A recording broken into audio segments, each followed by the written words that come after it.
We are live. Hopefully, the internet works because I haven't tried any of this yet. Um, welcome back. It's been like a month since we've done Yeah, a live stream.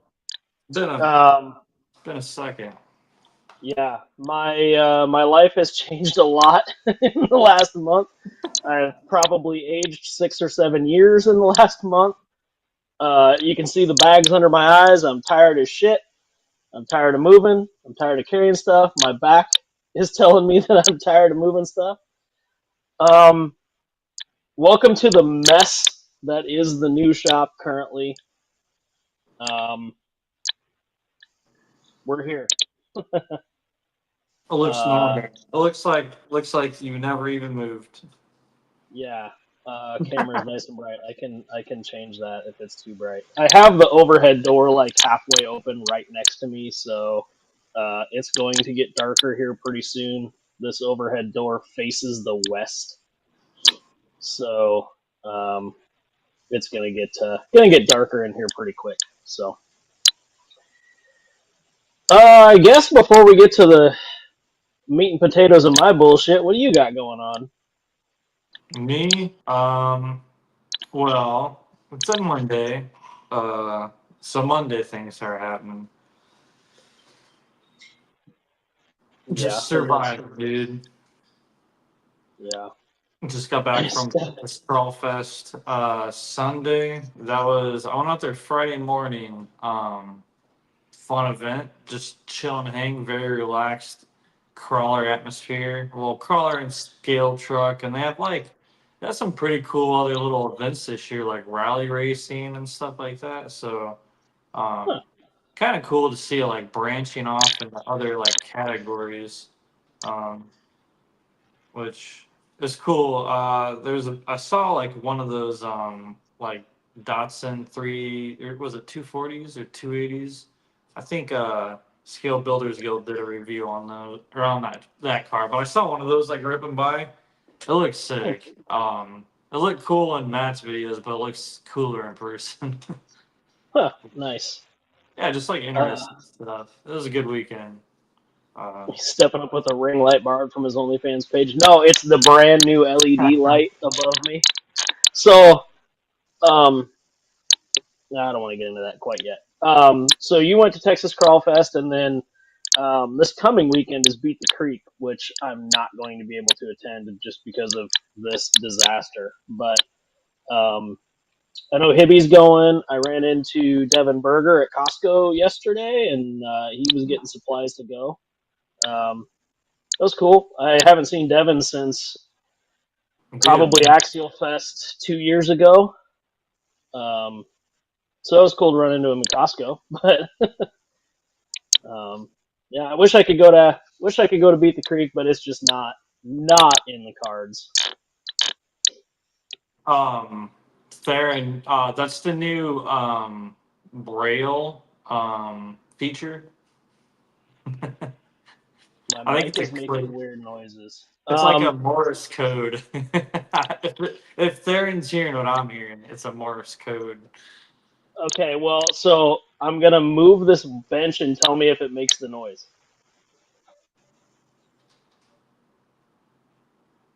Did you hear it Say, more? say something. Is it just my talking, or is it like It's I it's ha- my hang on? Oh, cords are tangled. My key machine is literally right next to me. So, oh boy, now I've got this all fuckered up. Come on. buckle up, guys. This is gonna be a good one. Yeah, this is going great. Let's see if I can fix this now. um, whatever. Like we're Anyway, we're live streaming your attic inspection. whatever. So I guess I'll kind of get into this whole shop thing because um, so It's like we're what on your should have I don't know if I can change my mic settings. I didn't. I would have to go find my mic and plug it in and try to change it, and I don't know how to do that. So, I guess pause. Hang on.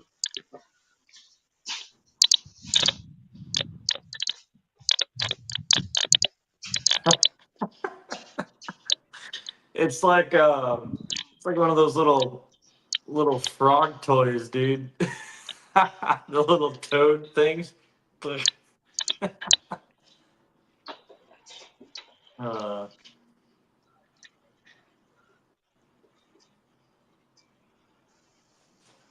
Um, yeah. What Checkered said, is it the laptop acting up? okay, is that better? Did that work?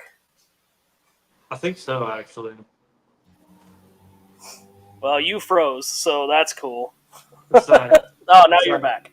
It's that conflabbing Bluetooth technology. So I think what it was is my the mic setting wasn't on the computer; it was on the headphones. So I don't know, whatever. We'll go with that. Anyway, so this whole shop shenanigan, what should have been a September October move originally, um, I keep freezing. Cool. Well, you can blame Elon. So anyway, what should have been a September October move. The buyers, the church that bought the old shop, decided not to renew my lease contract, or not continue my lease contract. So then the move was supposed to be like June 1st. So like 5 weeks ago, 6 weeks ago, whatever it was, I got keys to this shop. And my intention was to do the ceiling. I want to finish the ceiling in metal. I needed to paint all the drywall around the shop and put up all new lights. So I should have had time to do all of that. But then the timeline for the church closing on the old shop got accelerated to today. So 10 o'clock this morning, I had to turn over the keys to the old shop. So that required me to basically just throw everything in boxes and bins and totes, and you can see them over my shoulders. Just there's just boxes of shit just everywhere. Because everything that was on a shelf had to come off the shelves and get put in boxes so I could move the shelves and all of that. So now I have to deal with, I still want to do all these things. So now I have to kind of do things in small stages and work around everything else. So while I have to kind of put things away, right, and reorganize and get reset up, I also have to plan around doing all these things that I wanted to do to the shop. Getting the AC done, doing the ceiling, painting the walls, moving all the benches and shelves, and resetting everything up. Now I have to do it around everything that is now in the shop, instead of just doing it to an empty building. So I guess now my next month is going to be fucking around, doing things twice and three times instead of having the new shop ready to go when I started. Also, this current shop has all of my motorcycle stuff in it and all the machines in it, when ultimately this shop is only going to be the machine shop. There's two other buildings on this property. This shop is 30 by 60, and the next shop over is like 20 something by like 50 ish, and that was planned to be the motorcycle shop. However, I have way more shit than I expected, or than I thought I had. So now the plan is, and this is already starting, this is already kind of ball rolling, this door right next to me, this overhead door next to me, is a 12 by 12 door, and it faces the west. So on the west side of this current shop, I'll be building a 40 by 60 or a 40 by 80. I haven't decided on that quite yet. Brand new building, new office, new bathroom. I'll put my 2-post car lift in that building. My motorcycle stuff is all going to be in that building. Little retail area, whatever. So the power sports side of my business will be in a brand new building that's attached to this building. There will be a 14 by 14 overhead door on the west facing wall of that, so it'll be basically a pass through all the way into this building. And then there will be a 10 by 10 door that faces south to be just like a drive-in bay, wash bay, with a floor drain and all that crap. So that's the plan now, is to just build a brand new power sports shop in front of and attached to what is this shop for the machine shop. And still be able to get all the way through the power sports shop to bring machines in, machines out, materials in and out, whatever. This current shop has this overhead door here, and then on the south-facing wall back there, there's a 10-foot door. So there's 2 overhead doors in this shop, but like I said, all of this was the timeline was accelerated by 4 months to begin with, and then ultimately like 5.5 months. So the last 3 weeks has just been moving stuff, packing stuff, truckload at a time, trailer load at a time, and just bringing stuff over here and setting it somewhere. And so now it's just a disaster, and I hate it. Not a single minute of it has been enjoyable. Yeah.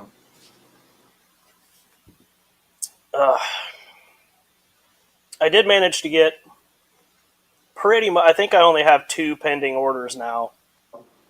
I was able to get most of the stuff out last week, like at the end of the week before I finished moving everything. So, starting tomorrow, I'll be back to cutting stuff on the router. The mill's all set up. I can run the mill now. Nice. And then still working on the big lathe and the Swiss lathe for Wheels. 3-phase power. Oh. Yeah, for wheels. Theron, all of your stuff is cut and boxed. It should have left today, but it didn't leave today. But it is all cut and boxed and packed up. So The new the UPS building you're gonna build hasn't been finished out yet, so it hasn't been finished yet. The shipping station hasn't been finished out yet. So behind this stack of bins, this from basically right where my finger's pointing all the way over here is where all my shipping supplies are, and then it goes this way where that blue Harley is. There's another bench there, so all that stuff's gonna get set up probably tomorrow is my plan. I'm just taking it a day at a time now and just doing what I can do when I can do it, in between all the other finding things, right? Because I just basically had to just throw shit in boxes. I tried to group things together and keep I tried to box every workbench in specific boxes to try to keep it somewhat organized, but when it lands on the floor or on a bench in here, it may not be where it needs to be. So, what a mess. I don't recommend this to anybody at all. Yeah. Well, it sounded like the whole process of the electrical and the not plumbing, but the HVAC, man, I don't have the patience for that. that kind of run around. Yeah, the worst. Waste of time. Well, we get to this comment first. Got my S2 chassis together this week. Started tuning and testing. This thing kills lines. Awesome. That's exactly what we want to hear. None of this stuff would have been an issue because it was an empty shop. So like having the electricians in here, they could just roll a scissor lift in here and work from a scissor lift. And now there's machines on the floor. There's shelves on the floor. There's boxes and bins everywhere. So now like I got to try to move stuff around to give them room to work. And also the fact that, I was planning on June 1st being when I moved in here, like officially my first day here. So the electricians for the 3-phase stuff were scheduled for the 10th of June. Like, what is that? I think it's a Tuesday or Wednesday, the June 10th. So now I'm like, hey, can you guys get here sooner? Because, I need this stuff hooked up. So they came this morning to the old shop first thing this morning, and they pulled down the 3-phase panel and the disconnect and everything from the old shop to bring it over here. And they're going to get to it as soon as they can get to it. But I don't have like it's going to be next Wednesday type of thing. It's just we'll get here as soon as we can, but you're scheduled for this date. I'm like kind of at the mercy of that. So kind of sucks, but I think that's probably the worst part about it is everything was scheduled for June, and now I need it done early May instead of early to mid-June. Yeah. So it's just been one thing after another. Plus, moving is not cheap. And then it's tax time. It's riggers and movers to move machines. It's electricians and plumbers. It's just bleeding money. Just my my bank account is just absolutely mad at me right now, and I just want this shit running again to start getting money back in, and to not have a date that I can start working again is like very stressful. Yeah. That's why I got bags under my eyes now, because I'm just like, but everything's here now. Now I just have to do what I need to do with it. Well, I guess that's a positive. Yeah. There's just boxes and bins everywhere. One interesting thing, so when I bought this property, the first time I walked around, there was like a couple of golf balls in the parking lot. And I'm like, that's strange. Like, why is there golf balls in the parking lot? So I picked them up and I threw them by the one building. And then the next time I came over, there was a couple more golf balls in the parking lot. I'm like, the hell? Like, there's only one like house neighbor to the south, but it's like I don't know if they're arborists, but they're doing an awful lot of tree stuff there. So I don't know if it's a business that owns that house, or if they're just hired a bunch of tree work to be done.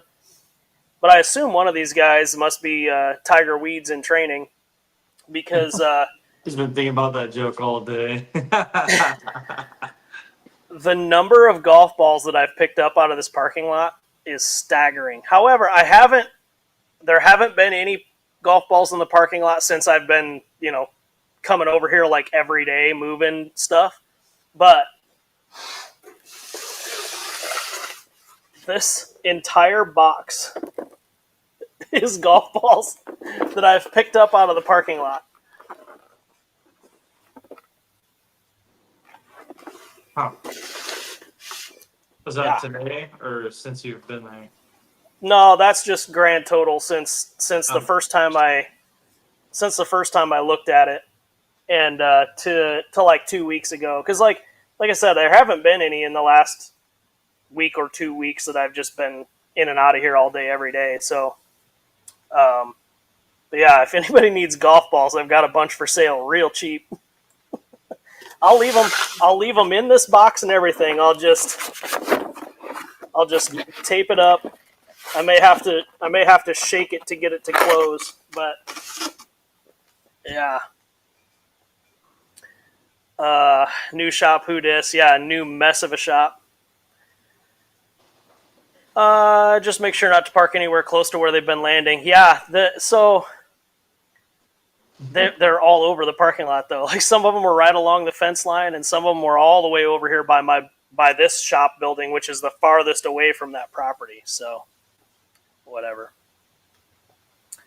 Or it's calling you. You need another hobby with all your free time. Include them with packages. I thought about grabbing a golf club and start hitting them back. Yeah, there you go. Oh, like it's like a stress release thing. It is a stress reliever. Doesn't Harley have a package that needs sent? I've got a special packaging method for the next time Josh orders anything. Here. Quick talk about leafers. Yeah, because Josh is here. Yeah, let me show you. We didn't say leaf. You didn't say the word leaf, so I'm not sure. I'm not sure why Josh is here already. Yeah, I don't know about The bat signal should not have gone off yet. it.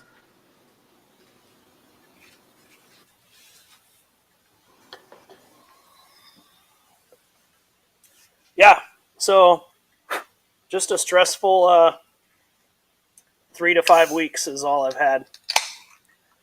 Everything about it. Not a single minute was enjoyable. Last Wednesday was 8 years at the old shop.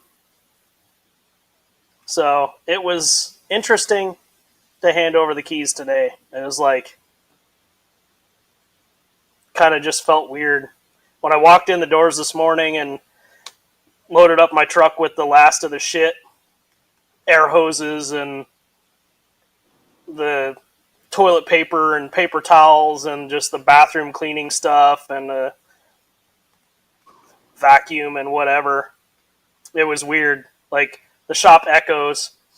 We were on the phone. I didn't say anything, but like we were on the phone and I had it on speakerphone sitting on a chair, and even just you talking on speakerphone was echoing, which that shop hasn't echoed in a really long time because there's just so much stuff, right? The machines block noise, everything in there blocks sound, and so it was really weird that everything was echoey. Really weird. No more accidents or meth heads. That is one benefit, right? Because it's fully fenced in. The gate is closed right now. So, like, I don't really have much of a chance. I mean, I guess there's always a chance, but there's not much of a chance of somebody walking in the door right now or, no more police chases or car crashes in front of the shop, hopefully. And a car just drove by, but that's the first car that drove by that I've seen in probably an hour and a half, 2 hours that I've been here screwing around. So it should be nice and quiet over here now. Yeah. Off to Yeah, dinner. that kind of Enjoy your sounds dinner. boring. I think that's bad for content, man. Nothing fun. Yeah, Nothing right? exciting. Yeah. I'm gonna miss the Monday night mashups. Yeah. I can predict a car crash 10 minutes before it happens. Did the gate get repaired? Yes. I had to have a new keypad put on the outside of the gate to get that working, and I got, thankfully, there's a second car. Anyway, thankfully, my garage door opener for my house works with the receiver on the powered gate, so I was able to just program my regular garage door opener, and then and my truck has the built-in garage door opener thing, so I was able to program my truck, so that's cool. And my remote opener in my Jeep works from the door of the shop here, so I could pretty much keep the gate closed all day if I wanted to, and if somebody pulls up, I can just hit the button from in here and open the gate. So, but there's a lot of things I want to do. Like, this overhead door doesn't have any windows in it, so I'd like to maybe replace one of the panels, or maybe get RV windows or something put in one of the panels. The overhead door over there is kind of a bucket of shit, and it's like half-ass insulated. I'm thinking I want to replace that with a glass door, you know, tinted glass or something, so I can see outside, because there's no other windows in this building. Oh, yeah, that's kind of Yes. And when the doors are closed, when all the overhead doors are closed, no cell signal in here at all. Like, you're just in a dungeon, basically. So that needs to change pretty quick. But again, that was all stuff that I wanted to do prior to moving in, that it just had to get pushed. There's just no other option. Everything had to just get done immediately as far as moving goes. So whatever. Massive Faraday cage. Yep, that's what happens with steel buildings, especially insulated steel buildings. Just no signal at all gets through. We've got the Starlink set up, so hopefully we'll see if it continues to work, but seems to be working so far. Now that I got the microphone situation handled. I had to use that this weekend. I had no service down there at that Crawlfest, so I got T-Mobile, so it does that like auto connect to Starlink for messaging or text messaging. Yeah. It works. Yeah, that's kind of a cool feature, I think. I actually heard about that a couple of weeks ago. There's like a beta program going on right now with Starlink and T-Mobile. That's what I signed up for. Yeah. I just got a text today. It was like, fill out the it said something like, thanks for using that beta service. Would you fill out this survey and let us know how it was, or something like that? Yeah. I haven't done it yet. Yeah. Is the internet going to be more reliable than Harley's? It's only time will tell, I think. The ultimate plan, the ultimate goal is not to use Starlink at all times here. There is fiber internet at the road, but again, I just haven't gotten there yet. So it's definitely in the plans. I've got a Starlink Mini that we use when we go off-roading, or just on road trips and whatever. So we use regular Starlinks at King of the Hammers, and like when we go to Kentucky to not Windrock. Is it Windrock's Tennessee. Whatever the off-road park we race at in Kentucky is, when you get like 2 miles outside that park, you might as well shut your phone off. There's nothing. It goes into SOS mode. As soon as you turn on the little 1-lane road to head back there, you might as well shut your shit off. But Starlink's great for that stuff. And then also with the Mini, it works up to 100 mile an hour going down the road. So I like how they advertised it like that. I was like, that's like a weird advertising. Hey, it now works at 100 mile an hour. Yeah, so you can put it on the dashboard, but obviously you get weird reflections on the windshield that makes it weird. But my truck and my wife's car both have sunroofs, so you put it up on top of the sunroof cover. So you just like push it up to the sunroof and close the cover, and then run the power cord down the A-pillar, and plug it in. It works great. It's good to know. It goes right through the glass, no problem. So, But that's been. Now you're caught up on my last 5 weeks of bullshit. There's a lot of little things that have happened, but I try to just block all that stuff out. Yeah. I do have to give a shout out. I know Hibby's not in the chat here right now, but I called Hibby. Hibby works at Sunbelt Rentals now over in New Carlisle. Sunbelt built a new dealership out in New Carlisle, partially based around the new Amazon facility that's getting built. And I called Hibby and I'm like, hey, I need a like a rough terrain forklift because the parking lot's gravel. I've got a 5,000-pound forklift at the old shop that I have to drive over here tomorrow. It's sitting outside right now. I might drive it over tonight. I don't know. Depends on how many two-hearteds I have. But I called Hibby and I'm like, hey, I need a rough terrain forklift to so I can load things on the gooseneck over at the old shop and have a forklift here to unload stuff. And he got me hooked up with a little mini telehandler for like 4 days. And if it wouldn't have been for that, dude, I don't even know how much more of a pain in the ass this would have been. But I'm very thankful, Hibby, if you watch this back. Thank you again, because having a forklift at both locations, and then my buddy Matt helped me for like 2 straight days. I was using his dually and his gooseneck, and then he helped me physically for like 2 days. Having somebody else to just, be on top of the trailer, guide you in to unload stuff, helping strap stuff down.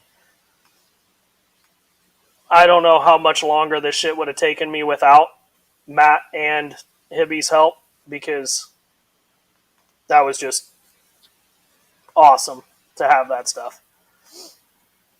I certainly didn't want to be driving the forklift back and forth. It's only like just over half a mile, but if you've ever driven a forklift, if you've ever driven a forklift half a mile, you don't want to do it a bunch of times.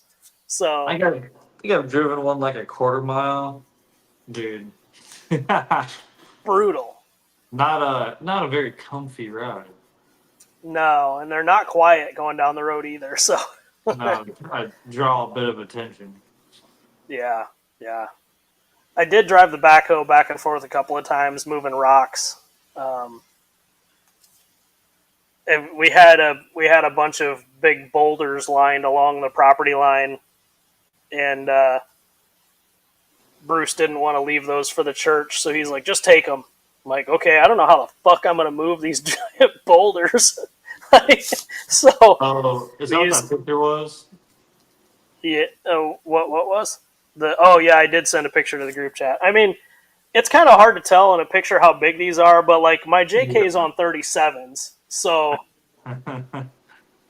they're big boulders. You can't just budge those things with anything. So those aren't the Lord's rocks. No, they're large. They're large.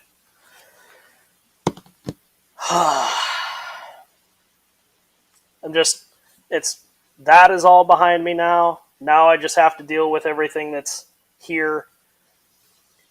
So I think my next 2 to 3 weeks is just moving and removing stuff, finding things that I packed in boxes, putting up all the new shelves, and getting reacclimated with the workflow, Yeah. Everything about the layout of this shop is different. And I did take Harley's advice, and I quick sketched up in Fusion the shop layout and how I thought it was going to work out. And the machines mostly laid out the way I wanted it to lay out. But then once you start moving everything else in, you can kind of decide where you want workbenches, and you can kind of decide where you want your desk to go. But like, once you really start moving stuff in and physically working inside the space, once one big thing has to move a few feet, it makes everything move a few feet. Yeah. But the machines are on the floor. So like, that back half of the shop is basically just a horseshoe, 3 walls with 4 machines on 3 walls. And that's really all I could do with them. They're all spaced like 30 inches away from the walls, so you can get behind them, you can get to the cabinets, you can get to the walls, you can, so like my pressure washer and my welders and my one big toolbox that I don't really work out of, it just has like my extra tools and stuff, is all like behind machines against the wall now. So, you can kind of hide and put the stuff that you don't use every day behind the machines, which is cool. Saves a bunch of floor space in the rest of the shop. but the way I had the power sports stuff laid out in here temporarily isn't going to work at all for the way I thought it was going to work. So I have to deal with that. Another day. Yeah. Can you park on it effective? I mean, I could park on the rocks every day if I wanted to, but that picture I showed, I jumped out of the Jeep to take the picture, and I had to climb up the rear tire to get back in it. The door handle was like 7 feet off the ground. I'm like, I had to reach up for the door handle. I went, shit, how am I going to get back in this damn thing? Yeah, that's the video we're looking to see. I did have to use the lockers. But those rocks are pretty. Yeah, those rocks are pretty vertical on the front of them, though. But I mean, it's a regular traffic JK with lockers. You can't really expect much out of it. I don't think your Lexus would have pulled up on those. Leave them there. I'll try it. Come on with it. Start driving. I'll be here. By the time I get to them, they will have naturally eroded into the ground a little bit. So it'd be. Like I still don't think you can do it. I am pretty jealous. My buddy Matt, he was supposed to go to Kansas like a week and a half ago to build a drift track for a YouTuber. And then on his way out there, he got a call from the guys that were building the short course at LS Fest in Vegas. Mm-hmm. And Kansas had a bunch of rain, so that got postponed. So he loaded up his buggy on 43s, 43-inch stickies, the TSL stickies, and headed out towards Vegas. And he stopped in Moab on his way out, and then he went to Vegas, built the LS Fest track, was there for all that, and then tore the LS Fest track down. And then last night and today he's in Sand Hollow, and then he's stopping in Moab again tomorrow on his way back. So he's been sending me all kinds of pictures and videos of him fucking off out there, and I'm pretty jealous because it looks like a good time. So that's why I parked on top of those rocks, and I was like, can you taste the FOMO in this picture? Yeah. Pretty bad. And I think now's a good time of year because I don't think it's too hot yet. Yeah, I think he said it was like 80 today, which it was 80 here too, so. Perfect. Yeah. It was 80 today. It's supposed to be like 80, 82 tomorrow, but we're supposed to maybe get some nasty storms tomorrow, so.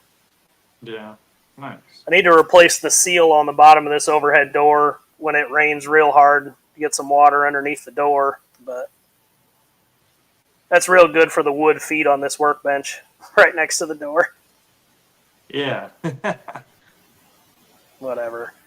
Like I need to, you guys saw the ceiling, the insulation on the ceiling. I need to get up there and, tape some of it back up in certain places and, nail or pin or whatever, reattach, tuck the yellow shit back up into the ceiling so that it's just the white. So it looks a little better before I get the ceiling done, because at this point I feel like the ceiling may have to wait until fall. Just kind of fall of 27. It might be. I don't know that. That's one of those things that like it really needed to be done before there was fucking anything on the floor, and now there's just the floor's covered. So it's like, yeah, what do you do now? You start working on it, and then everything just coats everything. Well, realistically, you have to take down all the lights. So like, all the lights along the rafters have to come down.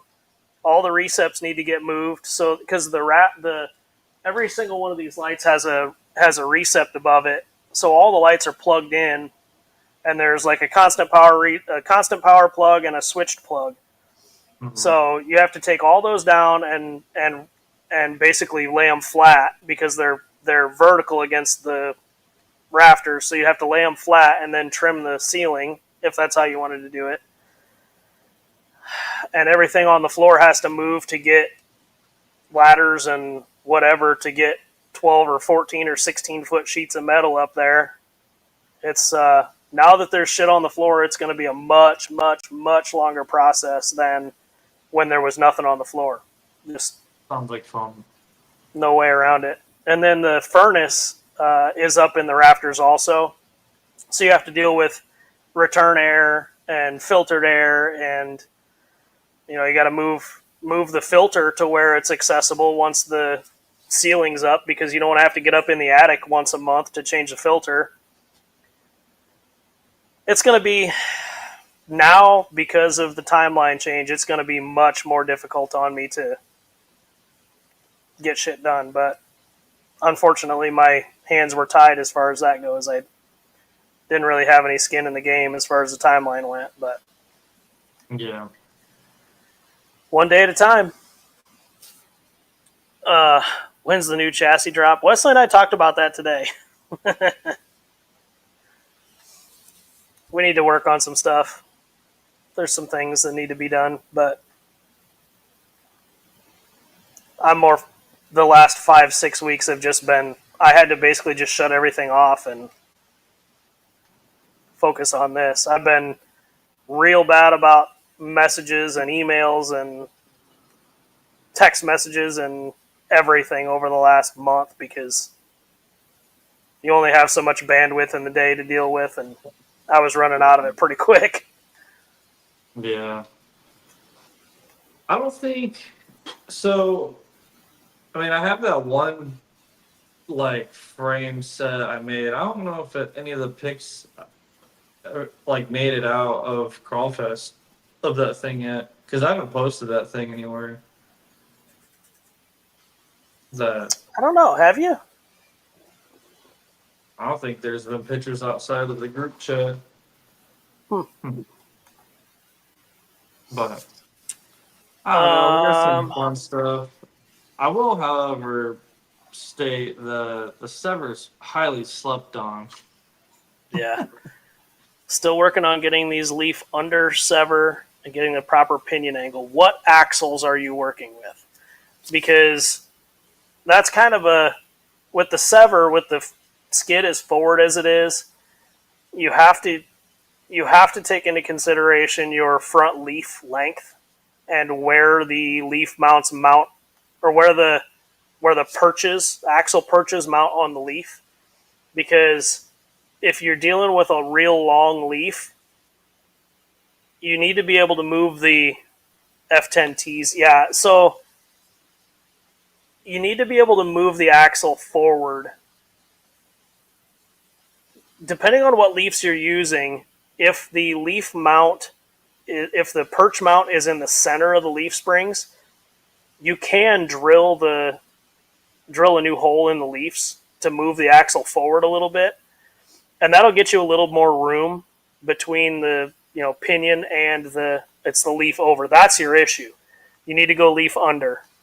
If you're not doing a portal axle, you need to do leaf under, because by the time you get the pinion angle right, your caster angle's all fucked up. Because of how short the driveline is, you get real tight driveline angles. So when your axle is under the leaves, you're exaggerating that drive shaft angle real bad. So by the time you correct that, then your caster's vertical and it won't steer like a dump truck. Yeah. Yeah. Ideally, you'd be running a leaf under portal setup. Yeah. That was kind of the original intention of this, but I didn't really tell people yay or this or that on a setup, because the leaf spring people are pretty resourceful and creative. So kind of just been answering messages as we get them. But yeah, original intent was leaf under and portals, because basically it's a 6-inch. When you do leaf over, it's like a scale 6-inch lift. just like Yeah. a real truck. So you're given the high tucked up belly on this thing, it's kind of you're up too high personally. But yeah, you could drill new holes. Yeah, or I skins. mean, the other option, we can work on a different leaf spring mount that moves the axle forward a little bit. Well, I do. So that's why I was kind of intending this angled skid sever. A couple people were wanting to try that out, and that would definitely alleviate some drive shaft angle on the front. For those who have to have leaf over straight axle, but like I just don't see why you're leaving it on the table. I'd just be running leaf under and portals. That's kind of like that's the ideal leafer setup. Because you do leaf under with the portals, and then you eliminate that that torque twist, or not torque twist, but that axle wrap. Yeah. So They're resourceful because they're used to scavenging for fruits and berries outside. except from John. All right, Yeah. all right. Might have to drive up to Twisted and have him and hand him my truck. He's about 40 minutes. I mean, if he wanted to build custom leaf springs, that'd be fantastic. But ideal leafer setup is an oxymoron. I got to see that in person. It's on my list. Long Tall Texan. I'm sure he was at Texas Crawl Fest. Yeah, no, I've been there. Yeah, I've been like kind of off the grid since Thursday, basically. Yeah. Did a leaf over on my half leaf C1 Pro, and it sat like a South Jersey mud truck. Instantly ordered the under brackets and fixed that. Yeah. Leaf over is a very specific setup that, I don't think that most people would. It takes a specific group of parts to be able to run leaf over. So Which is why you see like all the TF2 stuff, that transfer case basically just is hanging Hangs- out the bottom of the truck. yeah, Yep, that's exactly what that is. I don't know if you're into the scale realism, by all means, but that's gonna be the side effect. Josh is giggling at me saying this, but we're trying to do performance leaf spring stuff here. He just had an aneurysm. I heard it over the internet. He's on the Starlink too. He can only Yeah. Yeah. So leaf under mounts for F10T instead, or bite the bullet and do portal. I mean, if you want to do straight axle, I would still recommend leaf under. You can do big tire. For small tire and straight axle, that might be kind of tricky. I mean, it's not going to be any worse than a standard SCX10 though, or a 10.2. I mean, yeah. Again, we're at the performance here. Yeah, but if you did like a 4.5 inch tire, leaf under with straight axles, totally fine. Yeah, I mean, might as well find a faster way to churn your own butter while you're at it. Do a tire that fits your truck. It's not like there's any actual competitions out there these days, so yeah. That's a whole nother conversation in itself, but we were discussing that earlier. Oh man. I hope somebody does the Scale Nationals. It'd be great to see, but man, it's not looking good for the home team.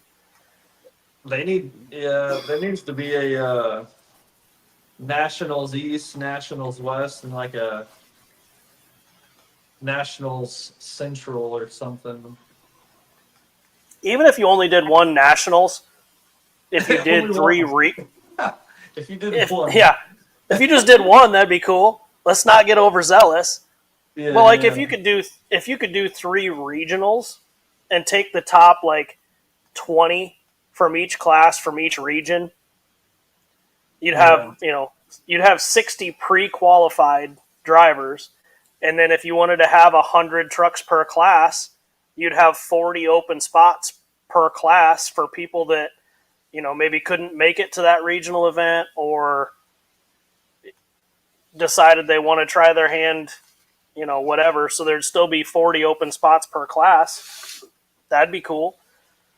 But at this point, I'd just settle for one nationals a year. Any nationals. Anyone. Anybody heard anything about Axial Fest Badlands? Pre-order tickets are not available. I haven't looked into it at all. Unfortunately, again, this year, it falls on the only weekend in June that I literally just can't do anything because I'm a husband and a dad. And my anniversary and my son's birthday are on June 20th. And that is exactly when Axial Fest Badlands is. So, unfortunately, if I'm able to attend, it will be a one day attendee thing, just to get there early in the morning and leave in the evening type of thing. I don't even know what day of the week. June 20th is the Friday. Of course, it's the Friday, so that kind of blows out Saturday for me too, because that'll be the day that the birthday party and whatever. So it would have to be Thursday would be the only day I'd be able to go.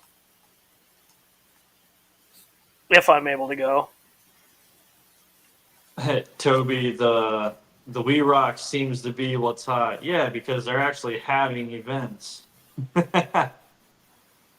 Well, and so here's my thought. The We RC Rock rules last year were very easy to follow. And for the most part, they are still this year. They added a lot of classes for this year, which I think is going to confuse a bunch of people. But the rules are laid out pretty clearly for the most part, and they're actually having events, right? So, and it's something different because, Sorka turned into people building 4.5 to 5.5 pound comp trucks that barely resembled a real truck, right? And where the We Rock rules, you're building a custom tube chassis and you're building it with all custom parts, and it has to be a minimum of 7 pounds, which tuning a 7 pound truck is drastically different than tuning a 4.5 or 5 pound truck. There's really virtually no dollhouse points. I mean, you have to have a 6-inch driver figure. You have to have, certain things, which when you're building the truck, it's not any harder to do those certain little scale things. But all the rest of the bullshit dollhouse points, I get a point for my winch hook. I get a point for my winch. I get a point for my license plate. I get a point for my battery. There's none of that shit. So it's refreshing that it's different. I just hope that they don't end up having to add a bunch of rules because of people like me. Because I also still want to build the best performing truck that I can build. Not that I want to sacrifice scale looks for performance, but also I'd much rather build a performance truck than a leaf spring Hilux on 15 wides. And also, with Harley doing the build alongs and then releasing the stuff to the public, it makes it much easier for people to build their own custom truck. And it really is, we've talked about this a handful of times with our bolt-on chassis trucks, replacement frame sets for the SCX10 Pro or the Vanquish VRD platform. You get to baby step people's abilities. You know, you can make them push their abilities just a little bit. And the way Josh is able to lay all this stuff out, if you've got a $200 3D printer, and I've proven this because I built my Jimmy's buggy this way, you go to Tractor Supply and buy a $60, $80 Oxy map torch and $50 worth of Harris Safety Sil solder, you can braze these chassis together and they look fantastic and they work great. So, like, you know, for $300, $350 worth of tools, including the 3D printer, you can build these trucks. Yes, you're going to have $1,000 or $1,500 in the truck when it's done, but you're also pushing your abilities just a little bit. Yeah. And I think that's where Sorka lost a lot of people, because it just turned into bolting on the highest dollar shocks and the highest dollar servos and stuff like that. I built my Jimmy's buggy and my Rockabilly with like the Dig servos, were like the cheapest Amazon micro servos. I think I paid $16 for a pair of micro servos on Amazon. And they work great for Dig servos. You're not going to steer with them, but they're great for dig. Right. Now I think that's kind of the crossroad where I think like the summer's been pretty like good, but it's not like quite the hype that I kind of thought this might be. I think it's because we're pushing into building again. It's the same like roadblock that the Hilo was when we released that. It was kind of slow, but once people got into it and figured out what you had to do, or like what we were like envisioning, then it kind of caught back up. So It's not as scary as it looks, you know. yeah, because I was kind of explaining to a couple people at Crawlfest about this, because if you're not familiar with that area, the like Austin, San Antonio area, it's pretty much all scale trucks. So everything I set up on the booth there was high comp oriented, pretty much. Well, it was a full display of the Severs, plus the leaf spring stuff. So everyone's coming by and they look like they just saw UFOs for the most part. So Yeah. I was kind of talking to a few people about how fun scratch building is and how I don't really buy RTR trucks. And if they do decide to go the RTR route, I was highly suggesting. I was like, your dollar is best spent with the VF or a VRD. And if you do want to jump into like an entry level frame, we have like something for you. If you decide you want to start tinkering, you can take that next step. So Yeah. Speaking of the We Rock stuff, Josh, while you're still in here, if you're still in here, email me the laser cut file. I've got 3 or 4 people that want them overseas for the Rockabilly stuff. So send me that so I can get that handled for those guys. Brett should come out to our event at Moon Rocks. I have one running crawler right now. One. And that is the blue Metal Masher truck. Everything else got either parted out or sold, because moving all this shit is so expensive. Like, being basically closed, you know, I've had to close my business for the last 5 weeks, and I'm probably another 2 to 3 weeks out from being really open again. So, you know, planning 6 to 7 weeks of zero income, and then just taxes and paying for all this shit to get moved and dealing with everything it just killed me. So I'm going to be placing like a $3,000 to $5,000 Vanquish order here in the next couple weeks to re-up and rebuild a bunch of trucks. So, I mean, maybe. bailing on a wedding to go to Proline. Mom was pissed. Hell yeah. My local club started a series following their rules, only running 1.9 unlimited, 2.2 unlimited, and stock class. Kind of similar here down at Abner near Indy.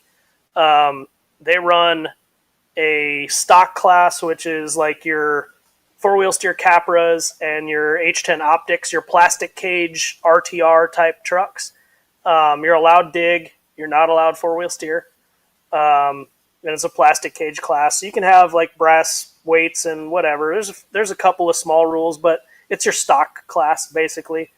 And then they run Pro Mod and 1.9 unlimited. We don't do any 2.2 stuff just because the terrain isn't there for it. But super easy rule set to follow. Super cool. And the turnout's usually reasonable. I mean, there's 10 to 12 guys once a month. I mean, it's reasonable enough. I wish more local clubs would do that type of stuff. And maybe it happens and I just don't see it through my algorithms and stuff anymore, but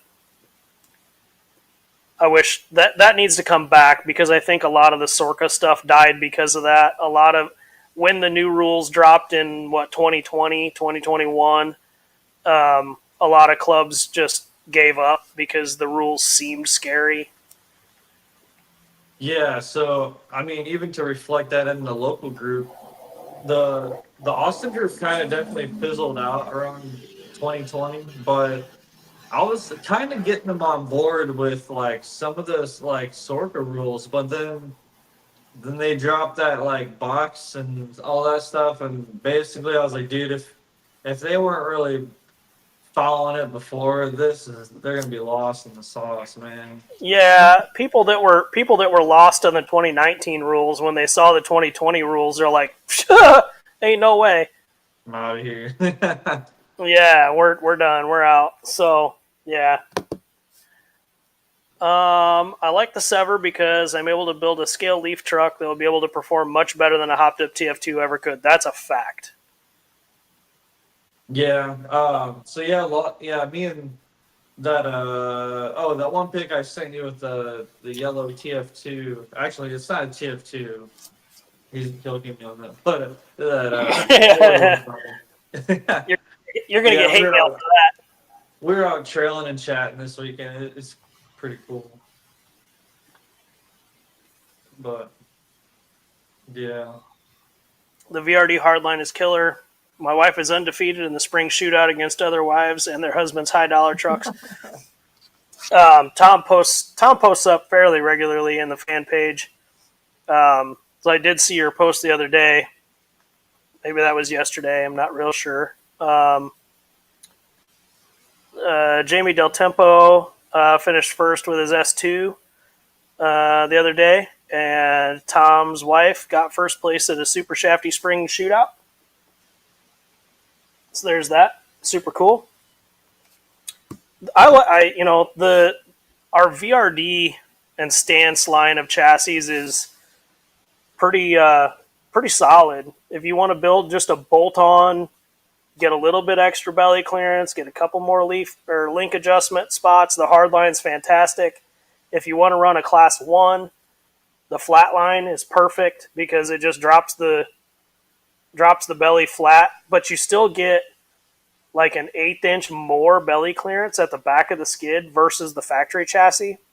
So even the flatline has better belly clearance than a stock angled skid chassis.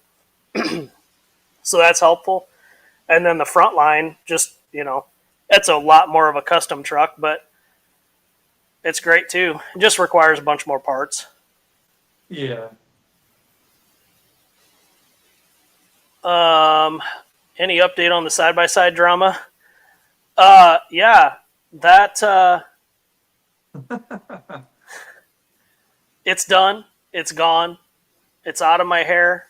The engine builder owes me about $1,000, but I can't get a hold of him. He won't reply to my calls, won't reply to my texts, won't reply to my emails. I don't know that I care enough about it with as busy as I am with other shit to involve higher powers or not. I will, however, say that the next time I'm in Florida, which might be like Biketoberfest, I may go down to Florida for Biketoberfest, and if I do, you can bet your ass I'm knocking on that dude's door, and we're gonna have a conversation. But when I got the engine, so I got the engine back after sending it back to him. I got the engine back, and I was missing. I sent the engine back complete, just like I sent it the first time. And when I got it back, I was missing the stator cover, the stator, the flywheel bolt, the cam chain tensioner, the valve cover hardware, the stator cover hardware, the starter reduction gear, the hardened pin that the starter reduction gear rides on, and spark plugs. So I had to order all that stuff brand new, and when the customer brought it in, it had OEM Polaris parts on it, so I can't rightfully put aftermarket stuff on it. So all that stuff come out to like $800 and something total, and then plus my time of having to look it up to begin with, and having to go to the Polaris dealer to pick it up, plus oil and filter a second time, fluids a second time, coolant and whatever a second time. I hit him at about $1,000, and he wasn't having it. So kind of is what it is at this point. How's this guy still in business? Couldn't tell you. It won't take long, because I've seen a lot of recent reviews now that have been coming out the last 2 or 3 months, and not a single one of them is positive. So I don't know if he just got too big for his britches, or if he had, one real good employee that he was leaning on real hard that left him, and he had to try to find people to fill in, or whatever. I don't know. Everybody's got their own bullshit, but at the same time, dude, it's not how you handle business. So, but the customer has his Razor back. Everything's fine. It runs and drives great. He's happy with it. Customer paid his bill. Obviously, I didn't charge the customer any extra for all the missing parts, so, kind of is what it is. I lost my ass on that job, both in time and labor and dollars, so whatever. Hey, Hibby's here now. You missed it when I was thanking you earlier. Now I don't want to do it again. But I do have this fancy blue Harley back here that Hibby's interested in, that I keep sending him pictures of me riding. If anybody wants a 09 Road Glide, this pretty custom painted blue 09 Road Glide behind me, you can buy it before Hibby does.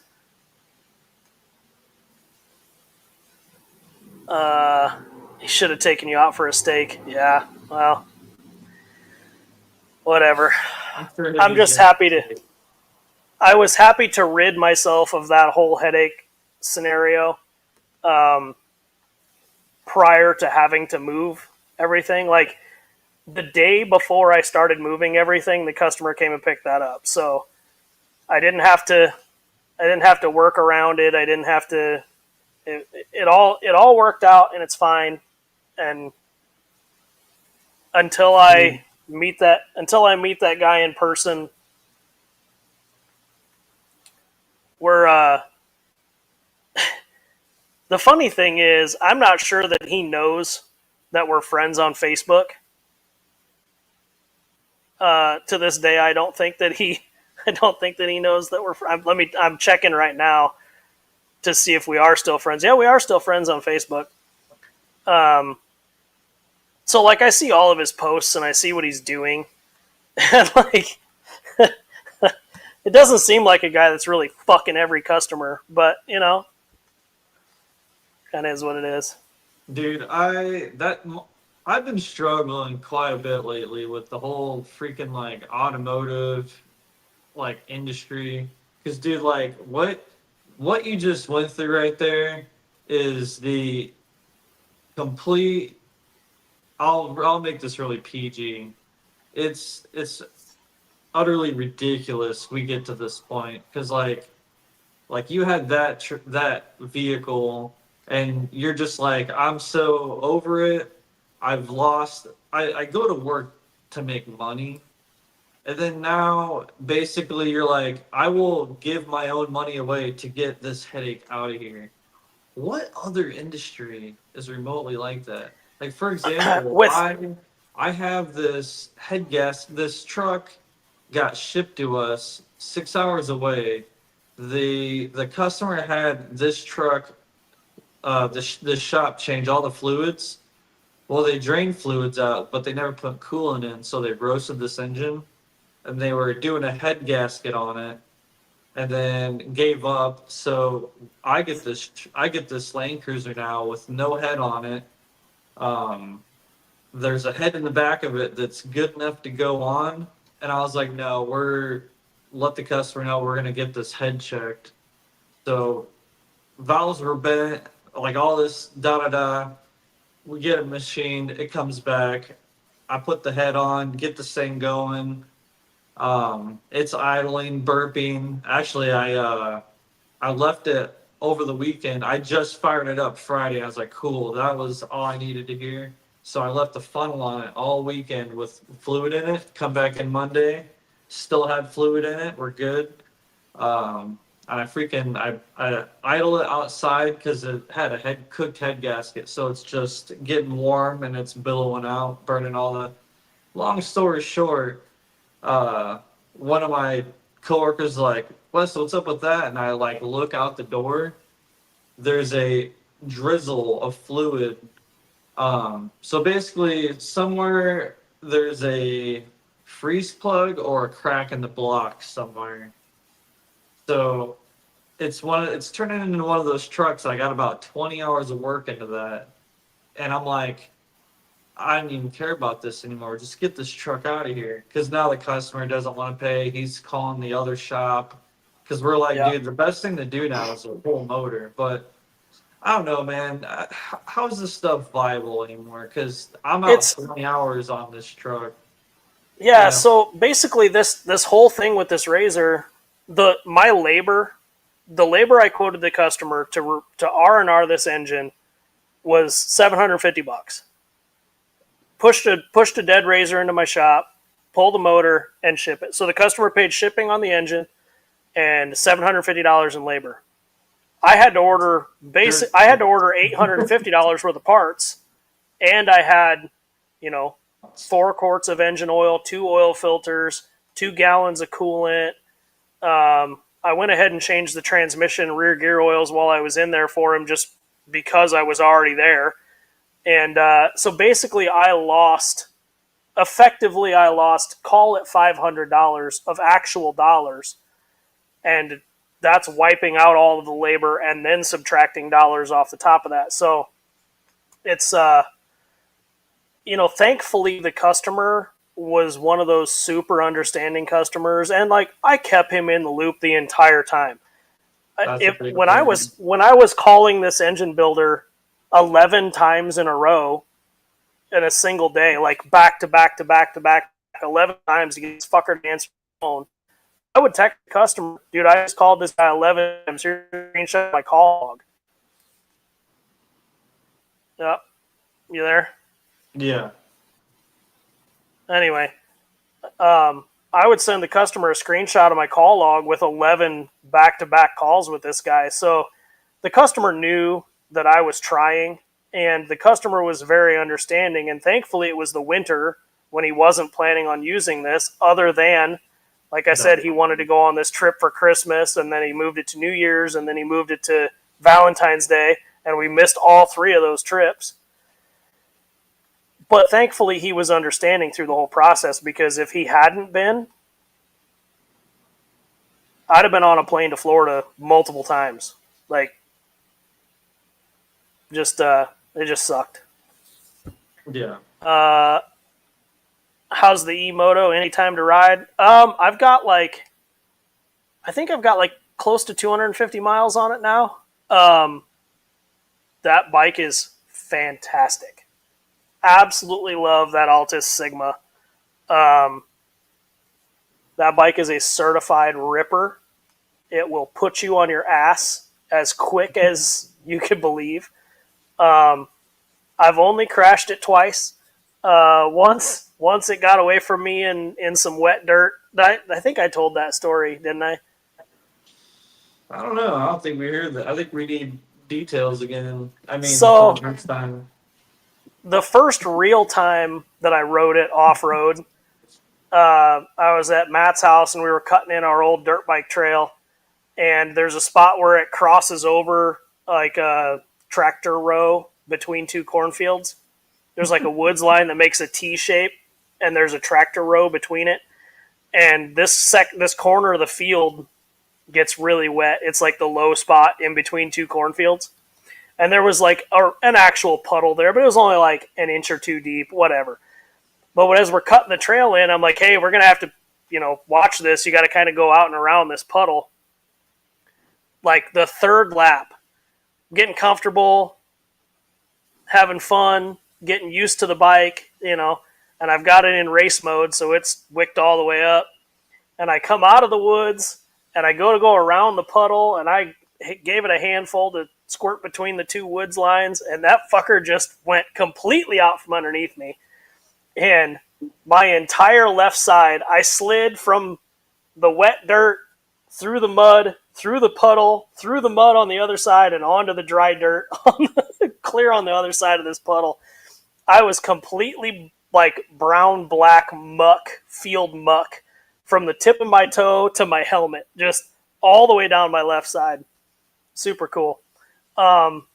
Thankfully, it didn't hurt. I just slid across the mud. The bike, not a spot of dirt on it because I was underneath it. Oh, nice. So Taking yeah, it to the team. yeah. And then the second time I crashed it, when I got all the machines out of the old shop, I was doing wheelies inside the shop, and I was just doing circle wheelies and stuff in the shop, and it might have got away from me. I might have looped it out and landed on my ass cheek. Maybe, might have. Yeah, it didn't hurt anything. Shop. Yeah, the old shop. Yeah. Heck yeah, dude. We need more burnouts on that shit. Oh, too late though. Dang. Yeah, it's too late. It's too late. I did do a reasonable burnout in the parking lot though. So Still got the forklift Yeah. over there.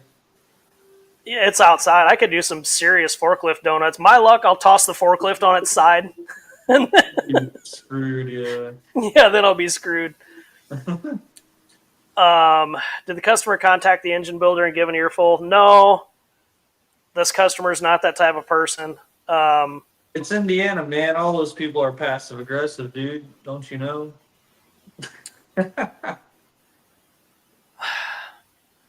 Again, it's over. The customer is over it. The customer's got his machine back. It didn't cost him any extra than what he was originally quoted. Whatever. I don't know that I care enough to have the lawyer draw up some paperwork and send it, or whether I just next time I'm in Florida kick over his garden gnome or something. I don't know. We'll see. I used to work for a forklift company, and the techs have sent quite a few crashed forklifts and pallet jacks. It happens. And they get away from you, man. They're not fast, but they get away from you like a Dremel. Would cost more in legal fees. That's, unfortunately. So even if I did go down this route and I, took him to small claims court and whatever, best case scenario, I win and get a judgment against him. He doesn't have to fucking pay it. You just don't ever pay it. And then, the only way I'll ever see my money is if the dude wins the lottery or something, and then I'll get my money before he gets his. So you can't squeeze blood out of a turnip. So Yeah. whatever. Dude, my buddy, he was rear-ended in his Tesla, and he tried taking that dude to court because he didn't have well, he got with the insurance company the dude supplied, and they're like, he is 2 days late on his policy or something like that. And then, so he went to like look into legal action. Basically, the attorney said this guy literally isn't worth anything. So there's nothing to sue for. You're not going to get anything out of him. So You get a basically, judgment. if you're broke or poor, just don't even have insurance. It doesn't matter. Yeah, No one's gonna do that's anything. that's why I pay extra for uninsured motorist coverage on all my vehicles, because all these broke asses don't have insurance. Yeah. I don't know. Night, what a Hibby. time to be alive, dude. Yeah. Anyway, we're 20 minutes over. We went a little long tonight just because of 5 had a minutes couple per things to week talk we're about. off is the Yeah, calculation. exactly. Yeah. We get 5 minutes. Yeah. So thanks everybody for checking in. Welcome to the new shop. Maybe next week I won't have these. These bins right here is the entirety of my RC collection. Those 4 bins and a couple of Milwaukee back out things. That's the entirety of my personal RC stuff. So hopefully those won't be on the floor. Oh, one thing. I'm going to get up from my chair for the second time tonight because this is one story that I have to tell that I don't want to tell, but I'm going to tell it anyway. I'm getting up too.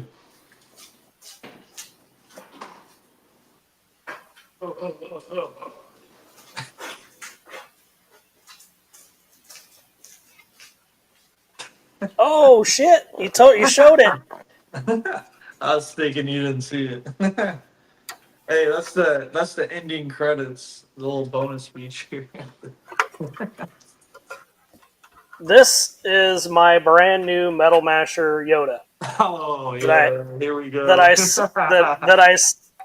I sent off to have Blake at Metal Masher build the cage and the bed cage and all that stuff.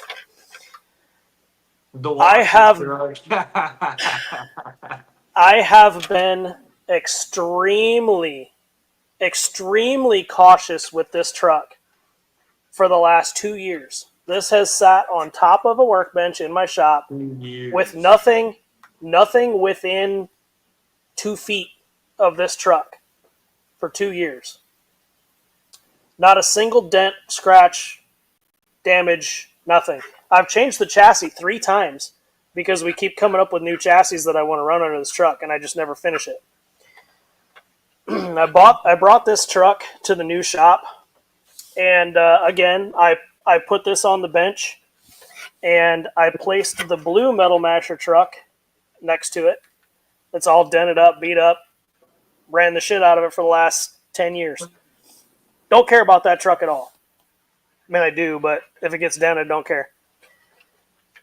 I was replacing that light right there. I took the fluorescent light down and I was hanging up the LED light. And when I took the fluorescent light down, there was a extra conduit nut. Just your 1/2-inch EMT conduit connector nut on top of the light that I didn't know about. So when I rotated the light, that conduit nut fell off of the light. And it bounced off the workbench once. And then I heard this very distinctive tink noise. And I have fixed most of the dent at this point. But I'll be damned if that nut didn't land dead fucking nuts in the middle of that side of the hood and put a ding and a crease in this hood of this truck. And I didn't even get to drive it or paint it before it got damaged. I was so mad because, like I said, I've been so careful with this truck for 2 years on the workbenches. And this chassis and the blue truck were the only 2 things on that workbench at the time. It couldn't have hit the blue truck. It had to land on the hood of the brand new one. So, moral of the story, everybody, is use it or lose it. And of course, I'm 10 foot up on a ladder, and I heard the noise, and I was like, no, that didn't just happen. It hit the blue truck. And I turned and looked, and I'm like, oh! So it happened. The first dent always hurts the worst. And I didn't even get it to, I didn't even get to drive it first. It's not even painted.